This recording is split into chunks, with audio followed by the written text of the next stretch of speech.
Hey everyone, awesome, glad you're here. I just got off the last phone call of the day in my 5-day intense workshop with Jacob Sokol over at Sensify.com. Sorry about that. It's kind of late. It's 9 o'clock and we're finally home from our trip too.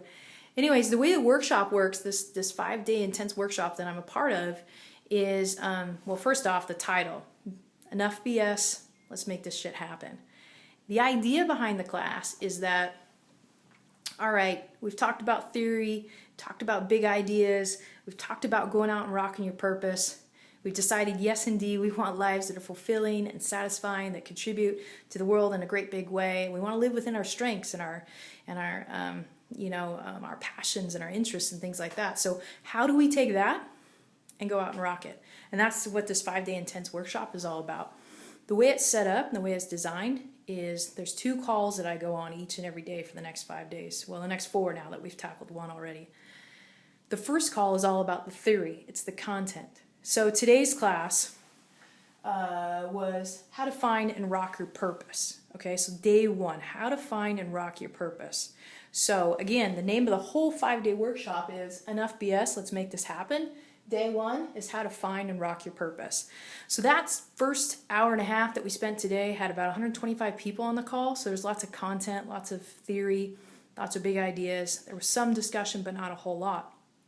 Now the call that I just got off of was awesome. It was another 90-minute call, and there was 10 of us on the call. And what we're doing now is we're taking the content from earlier today and starting to apply it into our real lives, and then also creating an awesome support system amongst each other to help rock it. So that's the idea behind it all, and that's the 5-day workshop that I'm a part of. So what I want to do right now is share kind of the big ideas from today's class with you guys and challenge you to kind of take this journey with me, that if you're interested, I'll leave you with some kind of homework if you want. You could call it that, if you're interested in doing it. So again, today's class was how to find and rock your purpose. And one of the great big ideas around this is that self-awareness is key. It's absolutely critical. So if you go over here to the whiteboard, if I can get it to show correctly, can you guys see that okay? I don't know if you can. So self-awareness was a huge big idea today. So what are my values? What are the things that I give a shit about, right? What are my passions? What do I love to do? What makes me come alive? What are my interests? What are some things I can get super geeked up in and spend hours on it and not even know that the time is going by? What are my strengths? What are the things that I'm super duper good at? And what are our weaknesses? What do we suck at? So we stop doing those things. And then how do we define success? What does success look like to you? So self-awareness, there's no way that we can go out and live a purposeful and fulfilling life if we don't know who we are, if we don't understand what our values are.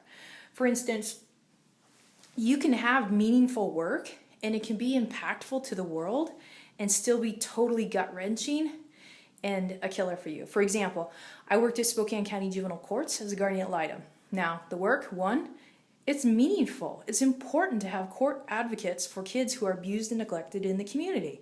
It's absolutely critical, right? And it's meaningful, but it went against every value I have. So I'm all about empowering people to be their best, about forgiving people, meeting people where they're at, giving them a second chance, believing in their potential. And here I am trying to take parental rights away. It's important work, but yet it goes against my personal values. And so it was killing me. It was literally killing me inside. And it wasn't until afterwards when I started to do this work to discover what are my values, what am I passionate about, what are my interests, that I discovered why it was so painful for me to be there.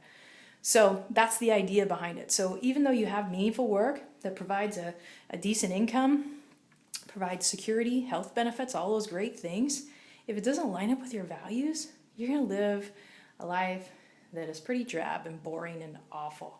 So, sorry I touched the screen there, but my battery's going down. The second big idea was long-term commitment. So self-awareness doesn't happen overnight.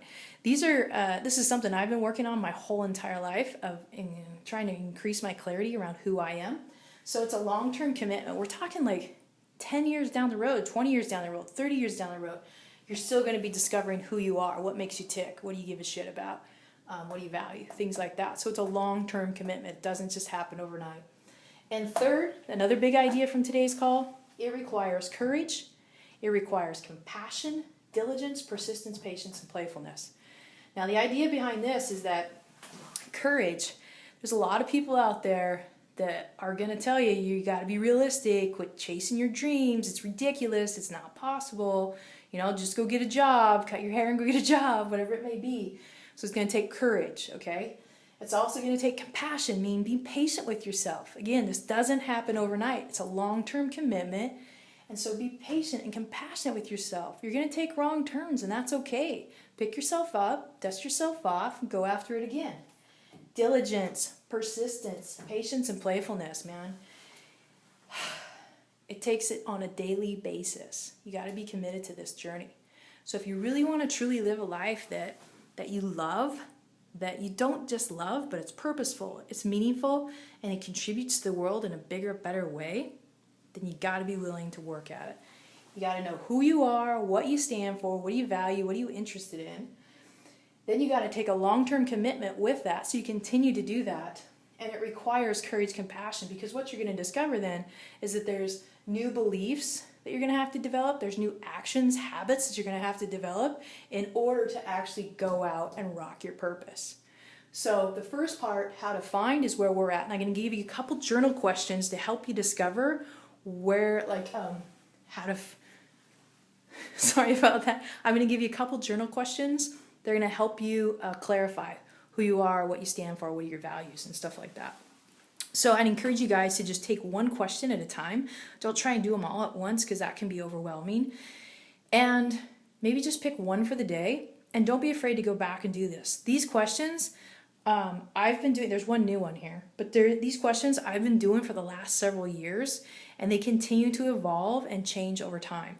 And so again, wherever you're at in your journey, these questions will be really insightful. So the first one on self-awareness. What were the 5 times you felt most fulfilled and why?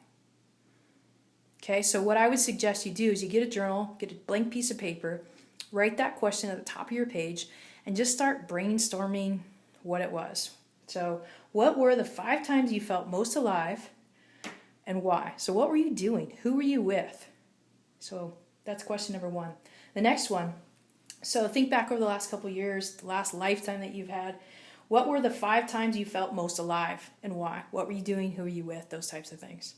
So again, what were the 5 things 5 times you felt most alive in your life? What were you doing? Who were you with? And why? The third one, this is the new one for me. So what 5 people I admire most and why?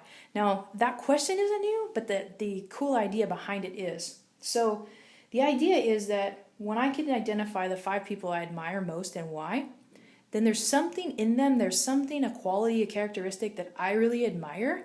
And so it's called the golden projection. So if I could digress for a minute, everything that is a reality outside of our lives is what's going on inside. So it's a mirror image. So what's going inside is happening outside. So usually when somebody is like really annoying us or pissing us off, it's usually because there's something in us that we see in them.